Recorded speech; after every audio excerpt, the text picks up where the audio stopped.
간판 브리핑 김수민 평론가와 함께하겠습니다. 어서 오십시오. 네, 반갑습니다. 자, 국민의힘 전국위가 한동훈 비대위원장에 대한 임명을 의결하면서 공식적으로 임기가 시작된 거죠. 네, 국민의힘은 오늘 오전 10시부터 전국위원회를 비대면으로 열고 전국위원들의 비대위 의결 찬반 투표를 실시했습니다. 제적인원 824명 중 650명이 투표에 참여를 했고요. 비대위 설치의 건은 찬성 641대 반대 9. 한동훈 비대위원장 임명안은 찬성 627대 반대 23으로 둘 다 가결이 됐습니다. 예. 한동훈 비대위원장은 주말 사이 최대 15명에 이르는 비대위원을 인선할 것으로 보입니다. 비대위 구성이 완료되면 최고위원회에 관련 안건이 상정된 다음 상임 전국위원회를 소집해서 의결할 예정입니다. 예, 한동훈 비대위원장 국민의힘 중앙당에서 오늘 오후에 수락 연설을 하기로 했는데요. 관련 영상을 잠시 듣고 이어갑니다. 오늘 국민의힘의 비상대책위원장으로서 정치를 시작하면서 저부터 선민후사를 실천하겠습니다. 저는 지역구에 출마하지 않겠습니다. 비례로도 출마하지 않겠습니다. 오직 동료 시민과 이달의 미래만 생각하면서 승리를 위해서 용기 있게 헌신하겠습니다.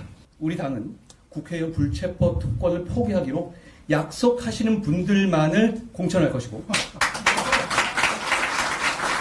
그럴 일은 없겠지만 나중에 약속을 어기는 분들은 즉시 출당 등 강력히 조치하겠습니다. 우리는 이재명 대표의 민주당과 달라야 하지 않겠습니까?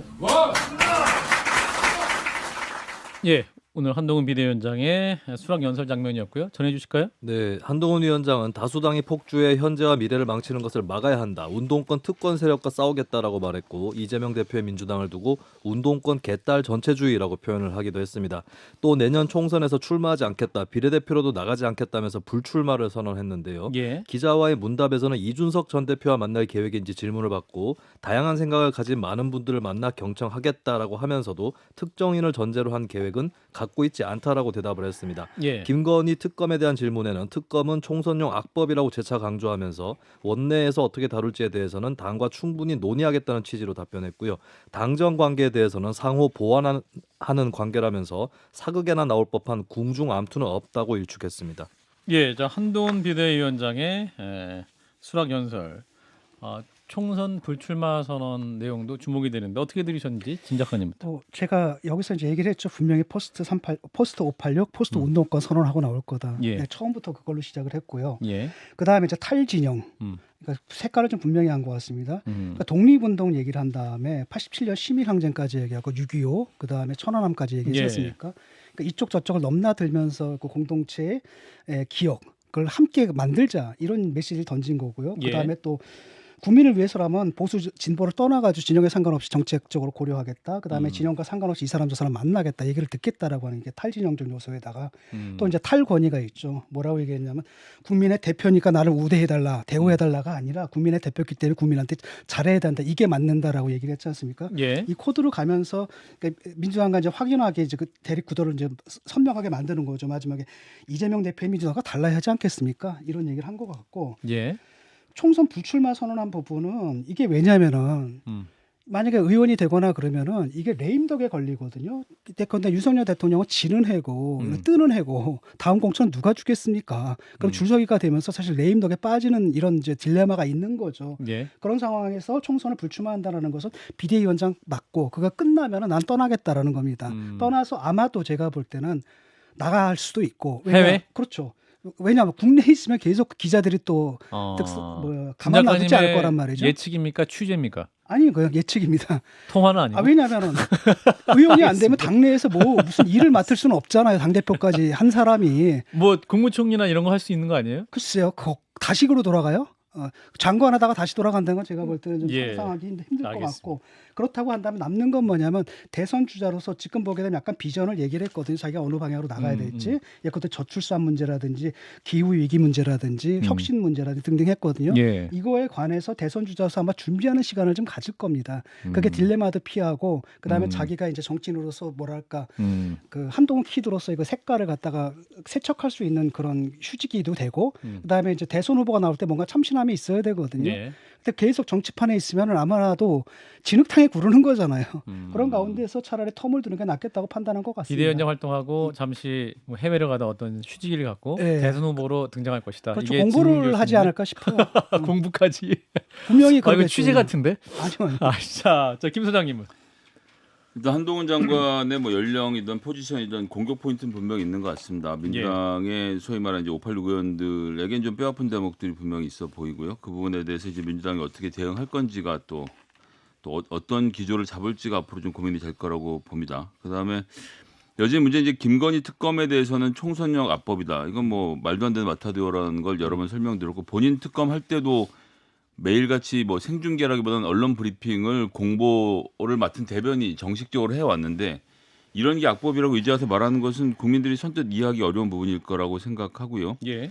그러면서 지금 당정 관계에 대해서는 사극에나 나올 법한 궁중 암투는 없다라고 일축했는데 김기현 대표가 어떻게 끌어내려졌고 2%인 김기현 대표가 어떻게 당대표가 됐고 이 모든 과정에 대통령 개입한 것을 대한민국 국민 중에 95%는 알고 있는데 그 비대위원장이 모르고 계신 것도 큰 문제라는 생각이 들어서 이게 정말 궁중 암투라고 하는 건 거꾸로 지금 윤석열 대통령이 궁중 암투를 했다고 욕하는 건지 좀 잘 판단이 안 되고요. 출마를 안 하는 부분은 사실 그렇죠. 뭐 지금 현재로서는 국민의힘이 이번 선거에서 이기기 굉장히 어려운 상태이지 않습니까? 예. 총선을 패배하고 나면 책임을 결국 비대위원장이 지게 되는데 예, 그런 점까지 고려해서 퇴로를 잘 준비해 놓은 것 같습니다.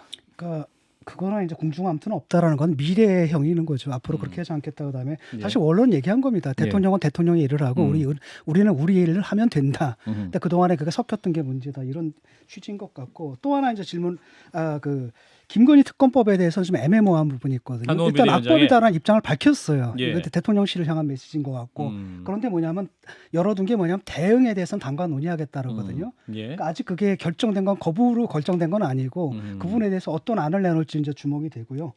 이준석 대표에 대해서는 만날 계획이 없는 것 같아요. 왜냐하면은 그 보면은 없어 보인다. 네, 아. 정치는 게임이 아니다란 말을 하잖아요. 한동훈 비대위원장이 네, 정치는 게임이 아니다란 말을 하는데 그게 사실은 정확하게 누굴 겨냥한 거냐 이준석 이준석 대표를 대표를 겨냥한 겨냥한 말이다. 거고 이준석 대표가 사실은 정치를 좀 게임으로 보고 이기는 기술로 보는데 뭐라 하냐면 정치는 이기는 것이 중요한 것이 아니라 왜 이게 이겨야 하는 것인지 이게 더 중요하다라고 얘기를 하잖아요. 정치의 본령 거기 있다라고 한 다음에 만날 거냐라고 했을 때 누구나 다 만나겠는데 특정인을 전제로 한 계획은 갖고 있지 않다. 그 만날 답을 생각 이미 정한 없다는 것 거죠. 같아요. 그렇죠. 예, 만날 한동훈 생각 비대위원장이. 없다는 거고 지금 한동훈 비대위원장도 그렇고 그 다음에 국힘의 그 주류들도 그렇고 지금 굳이 이준석 나가는 거 만류하지 않겠다는 분위기인 것 같거든요. 나가도 큰 상관없다. 어차피 모멘텀을 잃어버렸고 그다음 우리가 혁신이 된다라고 한다면 탈당의 명분도 사라질 것이며 어차피 미디어의 관심도 이제는 끌지 못할 거다. 나가도 무방하다 이런 판단을 내리는 것 같아요. 네, 김 소장님도 잠깐 말씀 주시죠. 예, 이제 그 관련돼서는 이제 이준석 대표가 신당 창당 쪽으로 뭐 기울 수밖에 없는 뭐 내몰릴 수밖에 없는 상태는 맞는 것 같고요. 1월 중에 이제 공천 혁신이 될지 어떻게 될지 하여튼 일부 살생부가 작동을 할 텐데 그 이후에 이제 남겨진 사람들과 이준석 대표 간의 어떤 교류가 있을지를 그때가 또 봐야 되겠죠. 예, 한동훈 비대위원장이 많은 분들을 만나서 이야기를 듣고 경청하겠다고 하셨는데 진중권 작가와 김선희 소장의 얘기를 이 스튜디오에 나와서 꼭 들어주시면 좋겠습니다. 현장에 나와서도 좋고 스튜디오에 따뜻하게 저희가 태워놓고 있으니까 한판 승부 출연을 언제나 환영한다는 말씀 드립니다. 자, 다음 이슈. 자, 이제 한동훈 비대위 체제 첫 시험대로 김건희 특검법이 거론되고 있는데 모레 국회 본회의에서 처리될 예정입니다. 여당과 정부, 대통령실이 어제 이 문제를 긴급 당정 협의를 가졌군요. 네, 어제 12월 25일 오후 총리 공간에서 한덕수 국무총리, 국민의힘 윤재옥 원내대표, 김대기 대통령실 비서실장 이렇게 비공개 긴급 당정 협의회를 가졌습니다. 이들은 이른바 김건희 특검법을 악법으로 규정을 하고 수용 불가 입장을 재확인했는데요. 예. 총선 후에 특검을 하는 조건부 수용안까지도 거부를 한 것으로 풀이가 되고 있습니다. 민주당은 12월 28일 본회의 처리 방침을 못 박았고 다른 법안과의 연계 역시도 없을 것이다라고 밝혔습니다. 그러면 거의 무조건 반대인 거네 한마디로. 예, 안 한다. 그냥 반대 안 표결을 한다. 한다라는 거죠. 그렇군요. 자, 그럼 여기서 민주당 입장 들어보겠습니다. 더불어민주당 박용진 의원을 연결을 해서요. 이 김건희 특검법에 대한 민주당 내 상황을 들어보겠습니다. 의원이 나와 계시죠? 예, 안녕하세요. 박용진입니다. 굉장히 오랜만에 연결합니다, 의원님. 네, 전화를 처음 오랜만에. 그러니까요. 이제 새해는 잘 지내시죠? 스튜디오에 나와주시고. 자, 일단 김건희 특검법 예. 28일 본회의에서 이제 민주당은 강행하겠다라는 입장인데 예. 대통령실과 여당은 절대 안 된다. 뭐 이런 입장인 것 같아요. 이제 국회는 국회 할 일을 하고요. 예. 대통령은 부인을 위한 일을 하시고 그런 모양이던데 그 기준과 원칙이라는 게 좀 분명해야죠. 법과 관련해서. 예. 그래서 이 법은 정의당이 내놨던 게 작년 9월인가 아마 그렇고요. 예. 민주당이 법을 내놓은 건 올해 3월인가 그렇습니다. 그러니까 총선과는 전혀 무관한 시기에 그 국민적 의혹이 있고 최고 권력자의 배우자와 관련된 사건에 대해서 그 이제 특검을 통해서 진실을 밝히자 이렇게 한 건데 예. 지금까지 뭐 무대응 시간 끌기 이렇게 하다가 여기까지 왔네요. 더 미루면 안 될 것 같습니다. 근데 지금 이제 독소조항 얘기도 많이 하고 있지 않습니까? 이제 그래서 일부에서는 이제 독소조항을 빼는 걸 조건부 수용 혹은 이제 그 특검 시기를 총선 이후로 하는 것이 좀 타협의 여지가 있지 않겠느냐라는 얘기도 조심스럽게 나왔는데 그 얘기 쏙 들어가지 않았어요? 그 얘기 쏙 들어가고 지금 이제 여당과 네. 대통령실은 거의 다 안 한다 이런 분위기인 것 같습니다. 그러니까 뭐 처음에 한동훈 그때 장관이죠. 한동훈 예. 장관이 뭐 이 법안을 막 나쁜 법이라고 막 얘기하다가 예. 그 뭐 독소조항 얘기하니까 그럼 그거 빼면 하겠다는 얘기냐 물어봤더니 다들 그 저기 무슨 소리 하냐 그러면서 손사리를 치고 대통령이 좀 언짢아 하셨다면서요. 이건 뭐 바로 경로. 예. 경로죠. 하던데 예. 한동훈 그 비대위원장이 그야말로 비상한 상황이라고 생각하고 오신 거 아니겠어요? 비대위원장이니까. 비상대책위원장이니까. 예. 그런데 그런 분이 뭐 대통령은 눈도 쳐다보지 못하고 대통령 부인 김건희 여사는 이름도 못 부르고 그러면 이게 뭐 비상한 상황이 비상한 역할을 하실 수 있겠나? 이런 걱정은 듭니다. 네. 그러나 저러나 법은 어쨌든 뭐 국회에서는 국민적 의혹이 있고 국민적인 여론이 높은 일이니까요. 예. 따박따박 할 일 해야 될 것 같습니다. 예. 자, 신 교수님과 김 소장님도 함께 질문 주시죠. 그 여당에서 계속 주장하는 건 뭐 도이치 모터스 주가 조작 의혹 시점인데요. 그게 뭐 윤 대통령 취임보다 10년 전 사건이고 또 그 김건희 여사 결혼도 하기 전에 일어난 사건이거든요. 그래서 예. 그렇기 때문에 권력형 비리를 수사하는 특검이 성립될 수 없다 이런 입장인데 어떻게 답하시겠습니까? 아니 누가 뭐랍니까? 그 범죄 혐의가 발생한 시점의 문제가 아니고요. 예. 그 지금 그 범죄 혐의에 대한 수사를 하려고 하는 시점에 최고 권력자인 대통령의 배우자이기 때문에 수사도 제대로 진행되지 못하고 있다고 하는 게 문제입니다. 예. 법 앞에 평등이라고 하는 건 그 이럴 때 이제 쓰는 말이거든요. 그러니까 대통령 부인이 언제 됐는지가 중요한 게 아니고 예. 그가 이제 받고 있는 혐의와 관련돼서 수사조차 하지 못하고 있는 이 상황이 법의 지배가 이루어지지 못하고 있는 상황 아니겠습니까? 근데 이제 여당 측에서는 이게 이제 문재인 정부 검찰이 약 2년 동안 탈탈 털지 않았느냐? 그 구속할 수 진작할 수 있었지. 지금 말이 되냐? 지금 와서 하는 게 말이 되냐? 더 이상 이제 어떤 혐의점이 없는 게 아니냐? 이렇게 또 여당 측에서 주장을 합니다. 그러면 뭐가 걱정이신 건데요? 만일에 민주당이 말도 되지 않는 혐의를 씌워서 대통령 부인에 대한 예. 특검법을 강행해서 통과시켰어요. 그런데 아무런 혐의를 찾지 못했어요. 특검이 무혐의를 이제 선언했어요. 그럼 민주당이 오히려 역풍받을 상황 아니겠습니까? 근데 왜 그거를 국민의힘이 걱정을 해요? 아니 근데 당시에 기소조차 못했던 건데 문제는 뭐냐면 특검을 하게 되면은 정치적으로 타격을 입으니까 걱정하는 건 당연한 거죠. 예를 들어 가지고 그러니까 박용진 의원한테 누군가 어떤 혐의를 씌워가지고 지금 특검하자 그러면 받겠어요? 안 받잖아요. 자기 혐의가 없다 하더라도. 제가 일단 최고 권력자가 아니기 때문에. 그러니까 설사 최고 권력자라고 가정할 경우에 말도 되지 않는 혐의를 가지고서 예. 그렇게 수사를 한다거나 이러면 그야말로 뭐 검사 독재라고 하는 검찰 독재라고 하는 말이 적용되게 딱 맞는 얘기겠죠. 그러나 예. 지금 이미 아시는 것처럼 관련자들은 처벌을 받았고요. 또 관련자들과 관련된 재판 혹은 그 재판에서 수사 검사에 의해서 여러 의혹들이 계속해서 지적됐는데도 추가 수사가 진행되고 있지 않고 예. 기소조차 이루어지고 있지 않고 추가 수사와 기소는커녕 조사조차 제대로 안 됐잖아요. 대통령 부인이라고 하는 이유만으로. 그러니까 이 부분과 관련해서 정확하게 다시 짚고 확인해보고 할 필요가 있고 추가로 드러난 상황들과 관련해서도 특검을 통해서 확인받는 것이 맞지 않겠나 싶습니다. 저도 특검 도입에 찬성하는 입장인데요. 문제는 뭐냐면 1심 판결문을 보게 되면은 김건희 여사보다 훨씬 더 깊숙하게 관여되어 있던 이런 사람들도 다 무죄 판결을 받았거든요.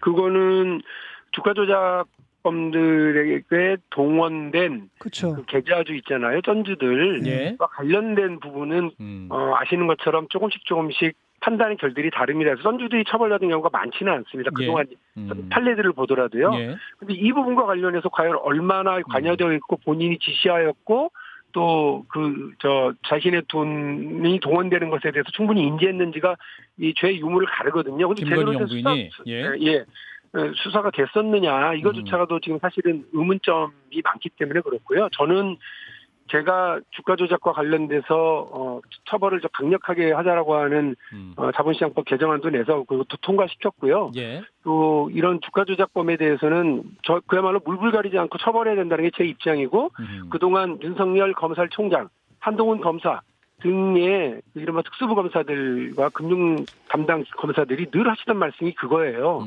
이 화이트칼라 범죄로 인한 피해는 그야말로 불특정 다수 그리고 그 선량한 개미 투자자들이 다 있기 때문에 예. 이거 반드시 바로잡아야 되고 발본색원하겠다. 이거 누가 다 얘기한 겁니까? 그분들이 하신 말씀이잖아요. 저 그렇게 하길 바라고 그러기 위해서 대통령 부인이라도 예외 없다. 이거 분명히 해야 된다고 봅니다.